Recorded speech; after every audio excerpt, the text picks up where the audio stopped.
Hello friends, welcome back to Electric Potential Part 4। बेटा आज ਅਸੀਂ electric potential at a point in the electric field बेटा ਉਹਦੇ ਬਾਰੇ ਡਿਸਕਸ ਕਰਨ ਜਾ ਰਹੇ ਹਾਂ। ਪਾਰਟ 3 ਦੇ ਵਿੱਚ ਬੇਟਾ ਅਸੀਂ ਡਿਸਕਸ ਕੀਤਾ ਸੀ ਕਿ potential difference between two points A and B। ਬੇਟਾ ਇਹ ਸਾਰਾ ਜਿਹੜਾ ਫਾਰਮੂਲਾ ਅਸੀਂ ਡਰਾਈਵ ਕੀਤਾ। The potential difference between 2 points is equal to work done in bringing a unit positive test charge from one point to another against electrostatic field without acceleration। तो बेटा यह formula ਉਹਦੇ इक्वल आया। बेटा यह तो दो पॉइंटा ਵਿੱਚ पोटेंशियल डिफरेंस है, पर अज असी निकालना है सिर्फ तो सिर्फ पोटेंशियल एक पॉइंट के उपर, सिर्फ एक पॉइंट उपर पोटेंशियल निकालना। बेटा जे है डिफरेंस दे विचों असी किसी तरीके नाल VA दा पोटेंशियल जीरो कर दिए। If potential VA become zero then VB minus VA will become only equal to VB, then VB minus VA become only equal to VB। ਹੁਣ पोटेंशियल VA ਦਾ जीरो ਹੋਣ ਦੇ ਨਾਲ ਸਿਰਫ ਤੇ ਸਿਰਫ ਸਾਡੇ ਕੋਲ पोटेंशियल ਇੱਕੋ ਪੁਆਇੰਟ ਦਾ ਰਹਿ ਜਾਏਗਾ and that will be the potential at a point B। ਇੱਥੇ B ਬਚਿਆ ਬੇਟਾ, ਇਸ ਕਰਕੇ ਕਹਿ ਸਕਦੇ ਹਾਂ potential at a point B ਸਾਡਾ ਨਿਕਲ ਆਏਗਾ।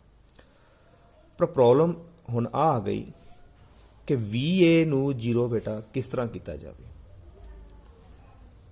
Potential A point the zero ਕਿਵੇਂ ਕਰੀਏ।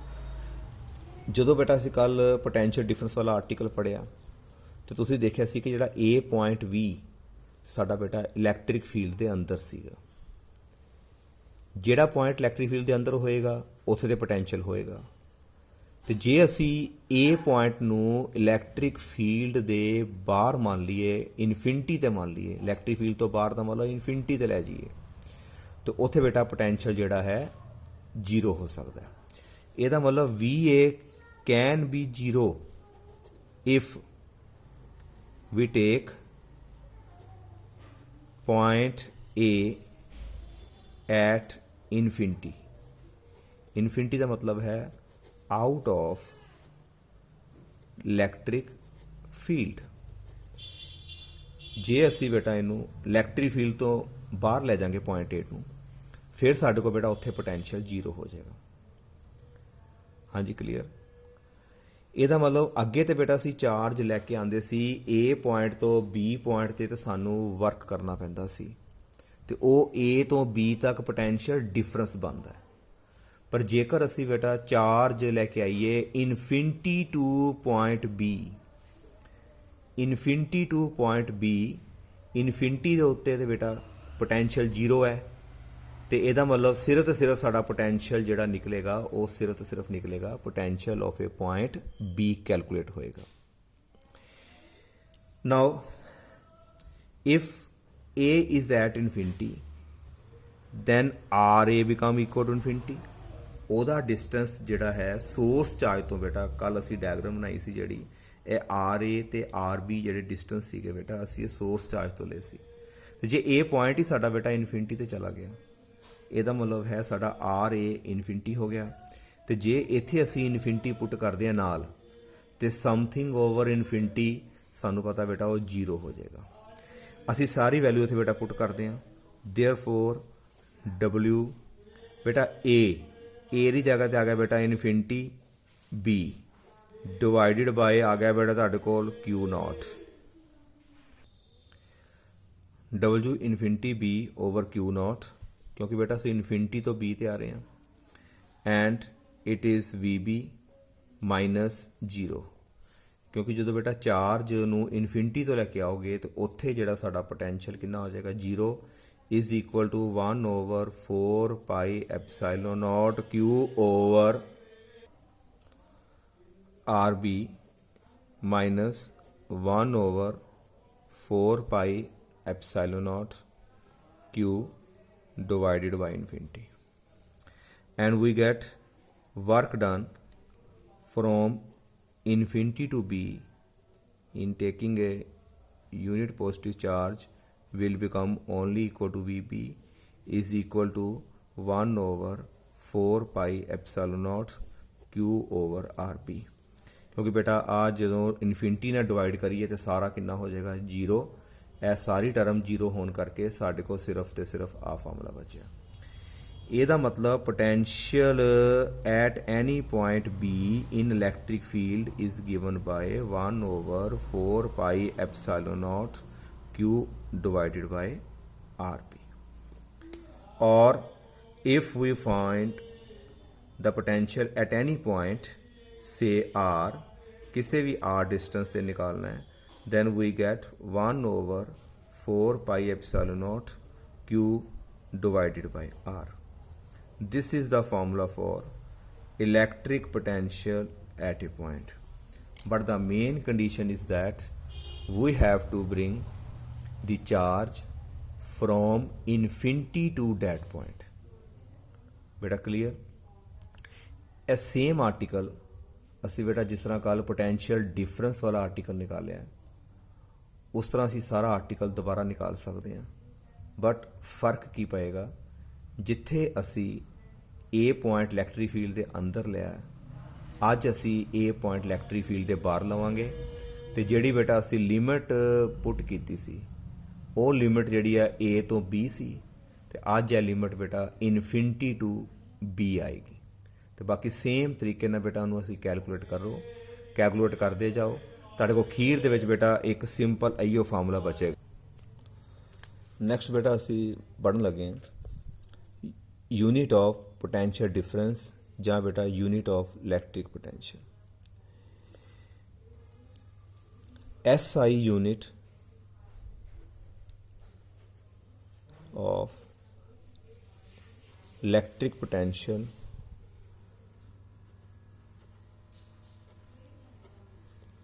or potential difference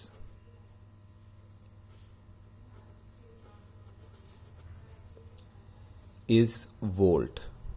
बेटा याद रखना है SI यूनिट जेड़ा है electric potential at a point या potential difference between two point ਉਹਦਾ SI यूनिट बेटा वोल्ट है जिसनों असी कैपिटल V ਦੇ ਨਾਲ ਵੀ डिनोट ਕਰਾਂਗੇ। आओ इन्हां दी ਜਿਹੜੀ ਹੈ बेटा डेफिनेशनस व्हाट इज़ 1 वोल्ट ਉਹ ਆਪਾਂ डिफाइन करते हैं। ਜਦੋਂ ਵੀ बेटा ਕਿਸੇ ਵੀ यूनिट ਨੂੰ डिफाइन करना है ਸਭ ਨਾਲ ਪਹਿਲਾਂ ਦੇਖਣਾ ਹੈ ਕਿ ਇਹ यूनिट किस फिजिकल क्वांटिटी ਦਾ। ਸਾਨੂੰ ਪਤਾ ਲੱਗ ਗਿਆ वोल्ट है तो यह यूनिट बेटा या तो पोटेंशियल डिफरेंस का है ਜਾਂ इलैक्ट्रिक पोटेंशियल एट पॉइंट का। उस तो बाद उस फिजिकल क्वांटिटी का बेटा फॉर्मूला लिखना है। जिस तरह देखो बेटा VB माइनस VA यह बेटा पोटेंशियल डिफरेंस का formula it is equal to work done in taking unit positive charge. एक तो फॉर्मूला बेटा साढ़े को बन गया। जे इस फॉर्मूले के अकॉर्डिंग चलीए इत्थे बेटा तुसी 1 वोल्ट लिख दो because unit of potential difference is 1 volt. इत्थे बेटा दे यूनिट भर दो वर्क दा SI यूनिट जाउल। इत्थे बेटा आ गया चार्ज दा जिहड़ा SI यूनिट हैगा coulomb it will become 1 joule पर कूलम। इत्थों बेटा तुहाडी डेफिनेशन जिहड़ी आ वो बन जाएगी। डेफिनेशन की बनेगी पहला बेटा असीं समझते हैं इनू पढ़ना सीखो। Potential difference between any two point is set to be 1 volt. Potential difference नू असीं 1 वोल्ट कदों कवांगे if we have to do 1 joule of work in bringing 1 coulomb of charge from one point to another against electrostatic field without acceleration. बेटा सारी definition same है ਜਿਹੜੀ potential difference ਦੀ ਸੀ, बस just ਉਹਦੇ ਵਿੱਚ बेटा ਅਸੀਂ यूनिट ਨੂੰ ਨਾਲ डिफाइन करना है। ना बेटा नाल दोबारा देखो तो नाल ਅਸੀਂ लिखते हैं potential difference between any two point is said to be, हाँ जी बेटा ਅਸੀਂ कितना कहांगे, is said to be 1 volt if बेटा कितना वर्क करांगे 1 joule of work is done, लेकिन वर्क कौन करेगा, external agent by external agent in bringing, कादा काम करेगा, इन ब्रिंगिंग चार्ज लेके आना है, कितना चार्ज लेके आना है 1 कूलम फ्रॉम 1 पॉइंट टू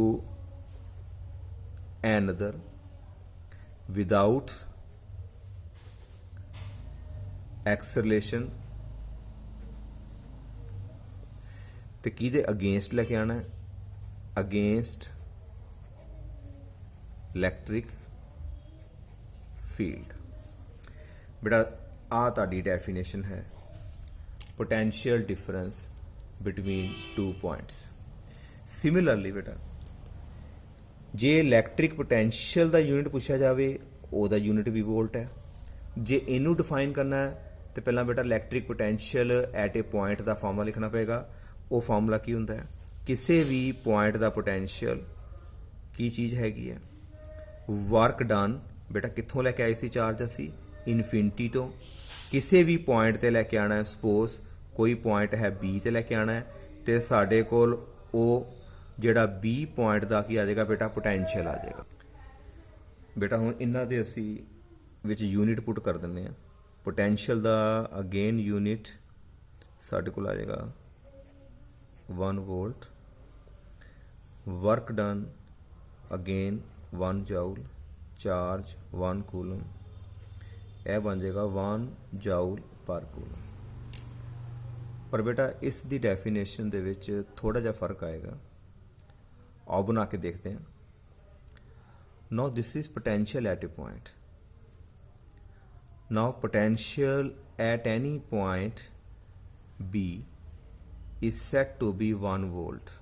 फिर देखो potential at any point B is set to be 1 volt if 1 joule of work is done in bringing a 1 coulomb charge from infinity to that point without acceleration against electrostatic field। बेटा सारी definition same है, but फर्क आएगा between 2 point की जगह ते eight a point. Work done बेटा इन bringing 1 coulomb of charge from 1 point two another सीगा, हुण आएगा इनफिनिटी टू डैट पॉइंट, तो वर्क तो बेटा सानू 1 जाउल ही करना पेगा। आओ इसकी डेफिनेशन असी नेक्स्ट पेज से लिखते हैं।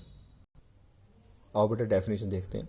Electric potential at a point is set to be 1 volt if 1 joule of work is done in bringing 1 coulomb of charge from infinity to that point against electric field without acceleration।